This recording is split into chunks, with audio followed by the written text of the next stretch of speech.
Ethiopia, Egypt and Sudan have been at odds over it for more than a decade now. Over the weekend, Trump posted a letter on Truth Social.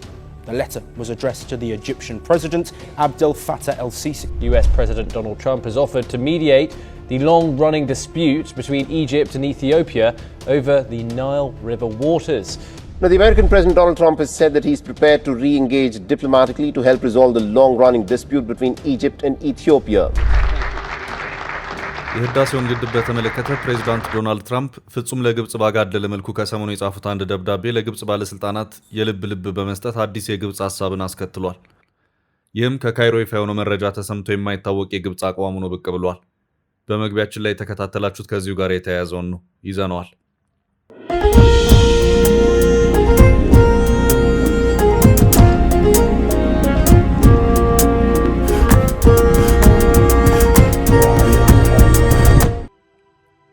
የተከበራችሁ የፈታ ቤተሰቦች በእያላችሁበት ሰላምታችን ይድረሳችሁ። ከፈታ ዴሊ ለተማክሰኞ የረፋድ መረጃ ወደ እናንተ ልናደርስ ተገኝተናል። እንደተለመደው መረጃውን በቅድሚያ በማስተዋወቅ እንጀምር።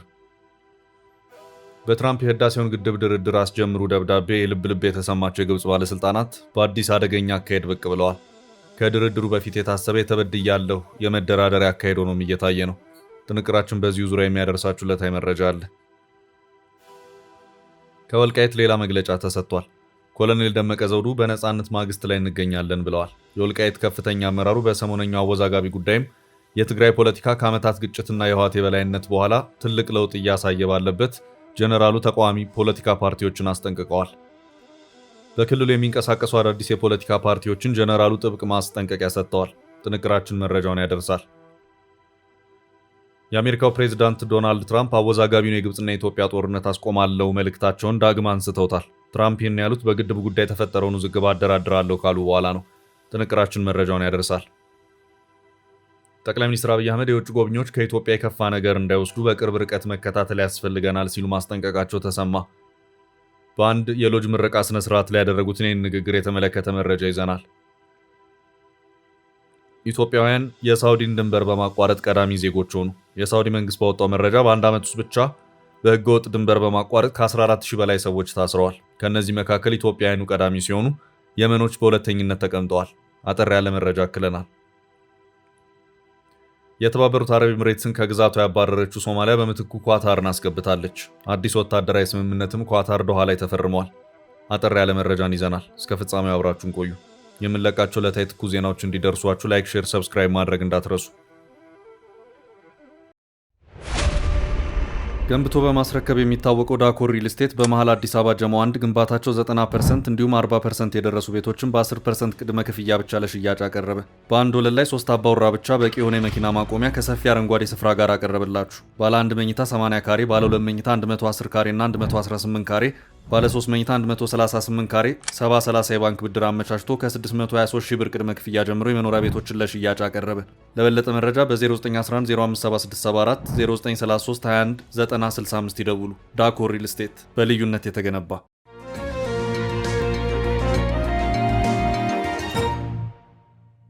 የትራምፕ ደብዳቤ ሌላ ጣጣ አስከተለ። ሰሞኑን በትራምፕ በህዳሴው ግድብ ጉዳይ በድጋሚ ወደ ድርድር ግቡ ደብዳቤ ልብ የተሰማቸው የግብጽ ባለስልጣናት በሌላ አዲስ ሐሳብ ተከስተዋል። ይህም ሐሳብ ኢትዮጵያ የህዳሴውን ግድብ በመገንባቱ አደረሰብን ላሉት ጉዳት ካሳ ልትከፍለን ይገባል የሚል ሆኖ ታይቷል። ትራምፕ በደብዳቤያቸው ግብጽን ተበዳይ አድርገው ያቀረቡ መሆኑ የሚታወስ ነው። ግብጽም ሆነች ሱዳን ይህንኑ ደብዳቤ በደስታ ተቀብለነዋል ብለዋል። እስካሁን ባለው ሁኔታ በኢትዮጵያ በኩል ዝምታ ተመርጧል። በኢትዮጵያ ለደረሰብን ጉዳት ካሳ ይከፈለን ሲሉ የተናገሩት የግብጽ የውሃ ሀብቶችና የመስኖ ሚኒስትሩ ሃኒስ ዊላም ናቸው።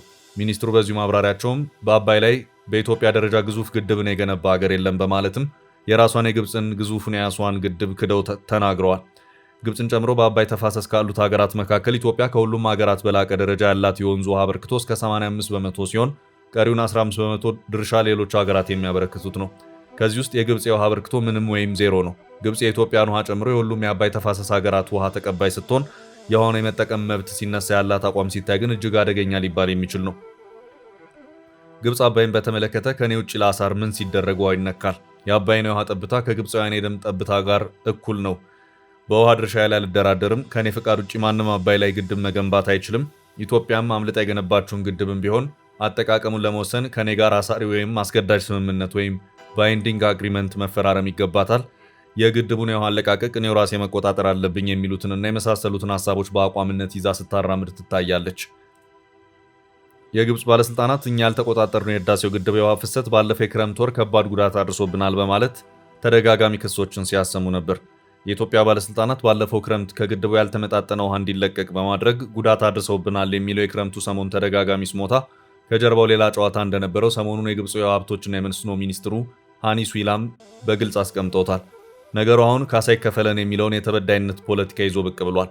ሚኒስትሩ ለግብፅ ህግ አውጪው አካል በነበራቸው ማብራሪያ ላይ ኢትዮጵያ የህዳሴውን ግድብ በመገንባቷ ከባድ የሆነ ኢኮኖሚያዊ ጉዳትን አድርሳብናለች፣ ይህም በመሆኑ ለግብፅም ሆነ ለሱዳን ካሳ መክፈል አለባት ሲሉም ተናግረዋል። የውሃ ሀብቶችና የመስኖ ሚኒስትሩ ሃኒ ስዌላም ይህንን ያሉት ፕሬዚዳንት ዶናልድ ትራምፕ ለግብፅ ባጋደለ መልኩ በግድቡ ጉዳይ ድጋሚ ድርድር መደረግ አለበት በማለት ባሳወቁ በቀናት ልዩነት ነው። ግብፅ በ1960ዎቹና በ1970ዎቹ መካከል አባይ ወንዝ ላይ ግዙፉን የአስዋን ግድብ ገንብታለች። ይህ ግዙፍ ግድብ ለግብፃውያን ለመስኖና ለመጠጥ ውሃ ጭምር ያገለግላል። ግዙፉ ግድብ ከኢትዮጵያ የሚፈሰው ውሃ በድርቅና ሌሎች ምክንያቶች እክል ቢገጥመው በሚል እሱን የሚመግብ በዓለማችን ደረጃ እንኳን ሲታይ ፊት ለፊት ላይ የሚቀመጥ ናስር ሐይቅ የተባለን አርቲፊሻል ሐይቅ ገንብታለች። ሆኖም ሰውየው የግብፅ ግዙፍ ግድብ ወደ ጎን በማለት ነው በአባይ ወንዝ ላይ እንደ ኢትዮጵያ ግዙፍ ግድብን የገነባ ሀገር የለም ሲሉ የተናገሩት። ግብፅ ከዚህም ውጪ በተጨማሪ አባይ ላይ ሌሎች በርካታ ፕሮጀክቶችንም ሰርታለች። ሀገሪቱ በአባይ ወንዝ ላይ ጠብታ ውሃን ባታበረክትም እነዚህን ሁሉ ፕሮጀክቶች አባይ ላይ ስትሰራ ግን 85 በመቶ የውሃ በርክቶ ያላትን ኢትዮጵያን ጨምሮ የትኛውንም ሀገር ሳታስፈቅድ ወይም ሳታሳውቅ ነው። ግብፅ እንደ አውሮፓውያን አቆጣጠር በ1959 የኢትዮጵያና የሌሎች የተፋሰሱን ሀገራት የውሃ ድርሻ ዜሮ ባደረገ መልኩ 100 በመቶ ውሃውን ራሷንና ሱዳንን ተጠቃሚ በሚያደርግ መልኩ መድባ ጨርሳለች። ታሪካዊ የውሃ ድርሻ የምትለውም ይህንኑ ነው። ይሁንና የተፋሰሱ ሀገራት ማለትም ኢትዮጵያን፣ ኬንያን፣ ደቡብ ሱዳንን፣ ኡጋንዳን፣ ሩዋንዳን፣ ታንዛኒያንና ሌሎች ሀገራትን ጨምሮ እንደ አውሮፓውያን አቆጣጠር ከ1999 ጀምሮ ናይል ቤዚን ኢኒሼቲቭ በሚል አዲስ የውሃ ክፍፍል የሚኖርበትን አካሄድ ሲተልሙ ቆይተዋል። ከ25 ዓመታት በኋላ አዲሱ የአባይ ውሃ ክፍፍል መልክ መያዝ ሲጀምር ግን ሱዳንን ጭምር በማስከተል አልፈልግም ብላ የወጣችበት ሁኔታ እንደነበር የሚታወስ ነው። ይህ የሆነው የአባይን ውሃ በአዲስ መልኩ በፍትሐዊነት የምንከፋፈልበት ቀመር ይኑር የሚለው ማዕቀፍ መልክ እየያዘ በሄደበት ወቅት ነው። የህዳሴው ግድብ የሚወስደው ምንም አይነት ውሃ የለም። የኤሌክትሪክ ኃይልን ካመነጨ በኋላ ውሃው ባለበት ወደ ታችኞቹ ተፋሰስ ሀገራት ማለትም ወደ ሱዳንና ግብፅ ይሄዳል። ግድቡ ሁለቱ ሀገራት በክረምት ብቻ ከሚያገኙት የጎርፍ ውሃ በተሻለ ዓመቱን በሙሉ የተመጣጠነ የውሃ ፍሰት እንዲኖር የሚያደርግም ነው። ሆኖም የግብፅ ባለስልጣናት ይህንን ሁሉ መስማትና ማየት አይፈልጉም። በኢትዮጵያ ቁጥጥር ስር አልፎ እኛ ጋር የሚደርስን ውሃ አንፈልግም፣ እኛውን እንቆጣጠረው አንደኛው ጥያቄ ነው። ሁለተኛው ጉዳይ ኢትዮጵያ ይህንን ግዙፍ ግድብ ስትገነባ እንዲሁ ካለፍናት ሌሎችም ግድቦች በኢትዮጵያም ሆነ በሌሎች የተፋሰሱ ሀገራት ሊቀጥሉ ይችላሉ የሚለውም እንደዚሁ የግብፅ የአሁኑ አካሄድ የተቃኘበት ስልት ነው። ግብፅ ትራምፕ ይጀምራል ላሉት የህዳሴው ግድብ ድርድር አስቀድማ የተበድያሉ አይነት አቋም ይዛ ለመቅረብ ያሰበች መሆኑ ይታያል። ለትራምፕ ድርድሩን በድጋሚ ያስጀምሩት ጥያቄ እስካሁን ባለው ሁኔታ ግብፅና ሱዳን አፋጣኝ ምላሽን ሲሰጡ በኢትዮጵያ በኩል የተባለ ምንም ነገር የለም። Ethiopia, Egypt and Sudan have been at odds over it for more than a decade now. Over the weekend, Trump posted a letter on Truth Social. The letter was addressed to the Egyptian President Abdel Fattah el-Sisi. US President Donald Trump has offered to mediate the long-running dispute between Egypt and Ethiopia over the Nile River waters. Now, the American President Donald Trump has said that he's prepared to re-engage diplomatically to help resolve the long-running dispute between Egypt and Ethiopia.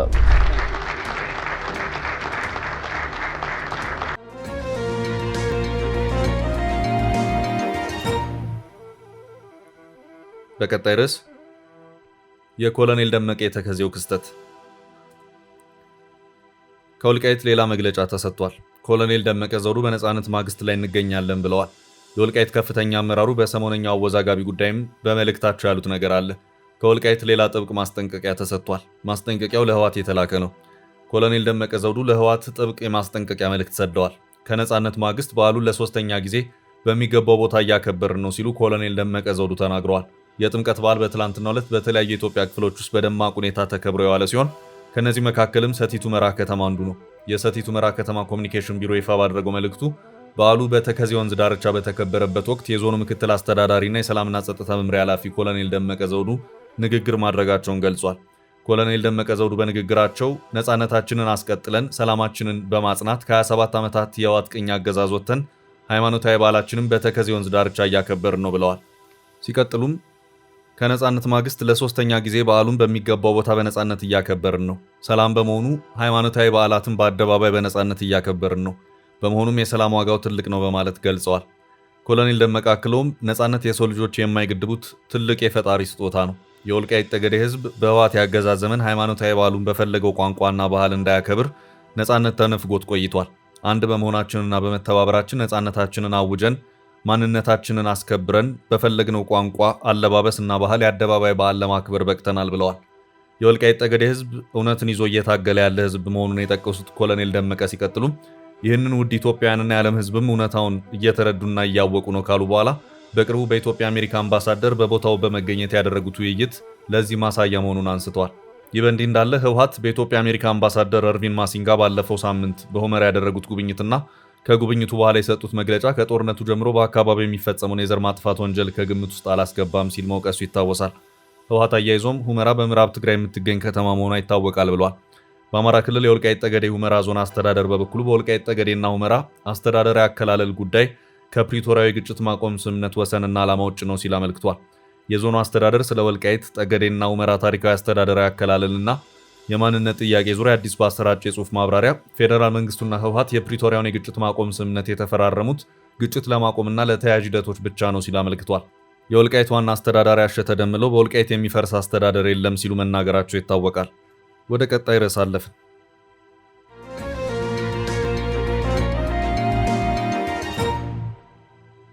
የጀነራሉ አነጋጋሪው ማስጠንቀቂያ። የትግራይ ፖለቲካ ከዓመታት ግጭትና የህወሓት የበላይነት በኋላ ትልቅ ለውጥ እያሳየ ባለበት ጀነራሉ ተቃዋሚ የፖለቲካ ፓርቲዎችን አስጠንቅቀዋል። በክልሉ የሚንቀሳቀሱ አዳዲስ የፖለቲካ ፓርቲዎችን ጀነራሉ ጥብቅ ማስጠንቀቂያ ሰጥተዋል። በትግራይ ክልል ከፍተኛ ወታደራዊ አመራር የሆኑት ሌተናል ጀነራል ብርሃነ ነጋሽ ወይም ወዲ መድሂን በክልሉ የሚንቀሳቀሱ ተቃዋሚ ፓርቲዎች ላይ ብርቱ ወቀሳ ሰንዝረዋል። ጀነራሉ ወይን በተሰኘው የህወሓት ሚዲያ ላይ በሰጡት ቃለ ምልልስ እንደገለጹት በትግራይ የሚገኙ ተቃዋሚ ፓርቲዎች የጠራ ፖለቲካዊ ዓላማም ሆነ ህዝባዊ መሰረት የሌላቸው ናቸው። አክለውም እነዚህ ፓርቲዎች በክልሉ የሚንቀሳቀሱት የጠላት ተላላኪ ናቸው ሲሉ ወንጅለዋል። ጀነራሉ እነዚህ ተቃዋሚዎችም የጠላትን በጀት የለመዱና ትግራይን የሚጎዳ ተልዕኮ ያነገቡ ናቸው ሲሉ ጠንካራ ትችት ሰንዝረዋል።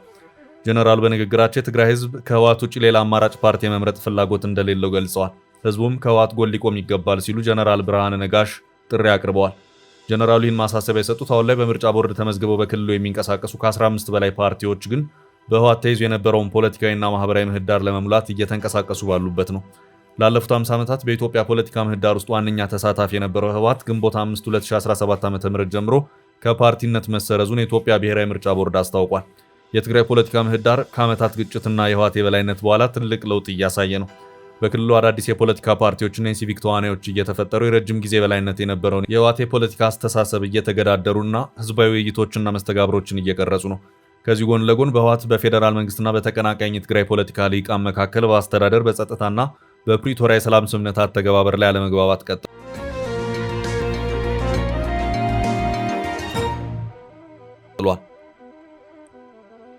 በቀጣይ ርዕስ ትራምፕ እንደገና ስለ ግብጽና ኢትዮጵያ። የአሜሪካው ፕሬዝዳንት ዶናልድ ትራምፕ አወዛጋቢውን የግብጽና የኢትዮጵያ ጦርነት አስቆማለሁ መልእክታቸውን ዳግም አንስተውታል።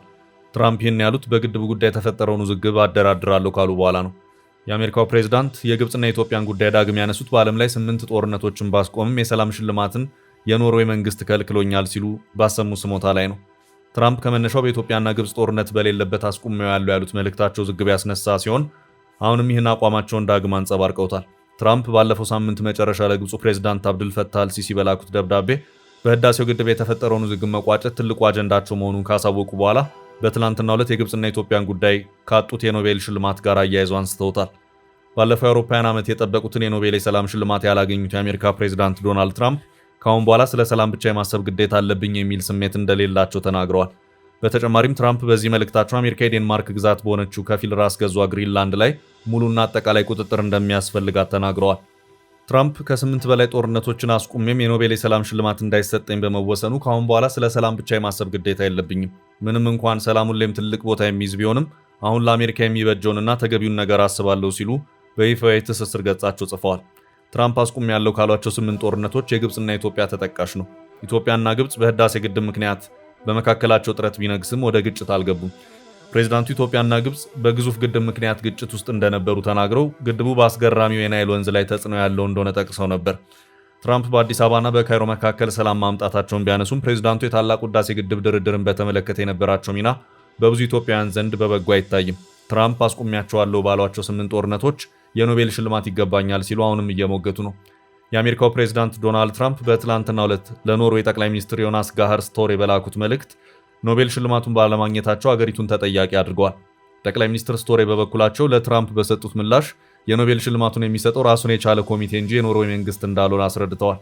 ባለፈው ጥቅምት ላይ የተካሄደውን የ2025 ኖቤል ሽልማት በሰላም ዘርፍ ያሸነፉት የቬንዙዌላ የተቃዋሚ መሪ ማሪያ ኮሪና ማቻዶ ናቸው።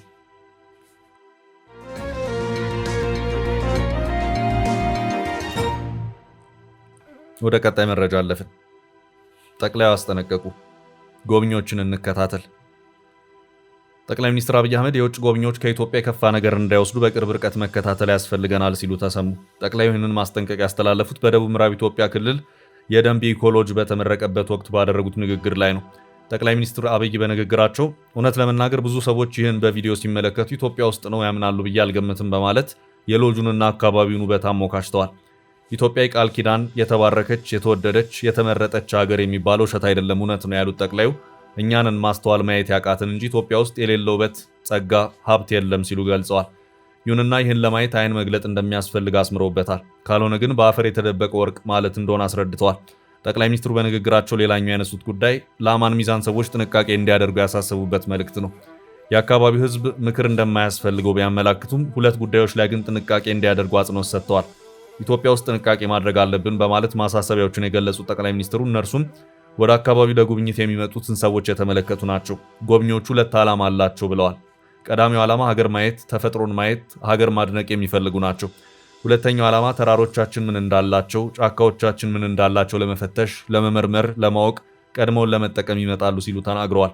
ሲቀጥሉም የመጣ ሁሉ ለመልካም ነገር ይመጣል ማለት አይደለም፣ የመጣ ሁሉም ለጥፋት ይመጣል ማለት አይደለም የሚሉት አብይ ጥንቃቄ መደረግ አለበት ያሉትን ጉዳይ ያስከትላሉ።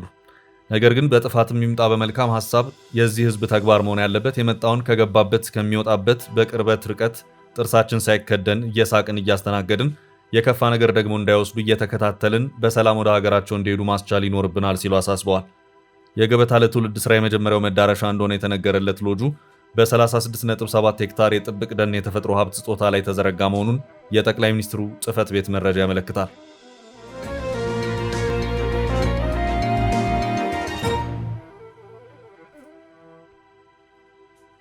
በቀጣይ መረጃ ኢትዮጵያውያን የሳውዲን ድንበር በማቋረጥ ቀዳሚ ዜጎች ሆኑ። በሳውዲ አረቢያ መንግስት ባለፈው አንድ ሳምንት ውስጥ ብቻ በተከናወነ መጠነኛ የአፈሳ ዘመቻ ከ14600 በላይ ህገወጥ ነዋሪዎች ከሀገር መባረራቸውን የሳውዲ አረቢያ መንግስት አስታወቀ። በዚህ የቁጥጥር ዘመቻ በድንበር ጥሰት ከተያዙት መካከል አብዛኞቹ ኢትዮጵያውያን ሆነው ነው የተገኙት። የድንበሩን በህገወጥ አቋርጠው ከተገኙት መካከል 59 በመቶዎቹ ኢትዮጵያውያን ናቸው ተብሏል።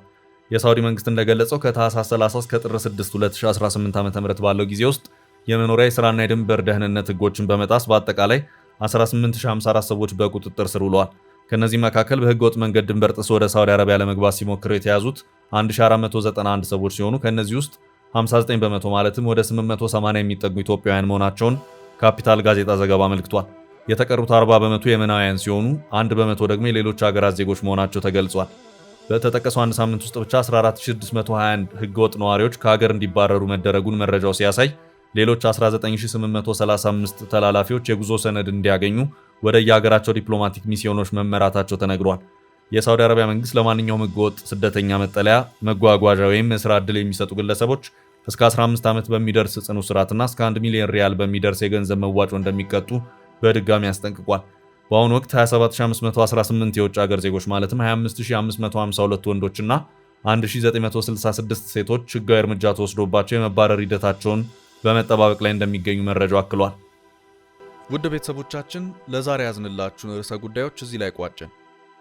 ላይክ፣ ሼር እና ኮሜንት በማድረግ ለቻናላችን ድጋፋችሁን መግለጽ እንዳትዘነጉ እያልን ከሌሎች መረጃዎች ጋር ደግመን እስክንገናኝ ቸር ያሰማን ስንል ተሰናበትን።